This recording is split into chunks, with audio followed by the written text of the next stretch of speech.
Policia e Durrësit ka identifikuar dhe shpallur në kërkim 2 persona të dyshuar për përfshirje indirekte në atentatin ndaj 29-vjeçarit Ermir Dedja.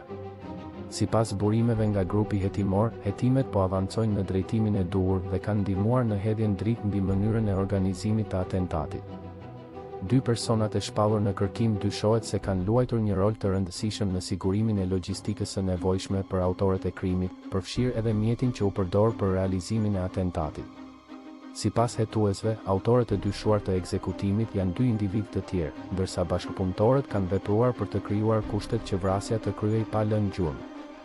Pista kryesore e hetimit lidhet me përfshirjen e viktimës në aktivitete të shumta kriminale gjatë viteve të fundit. Ermir Dedja, një emër i njohur për policinë jo vetëm në nivel lokal, dyshohet se ishte objekt i larjes së hesapeve në botën e krimit.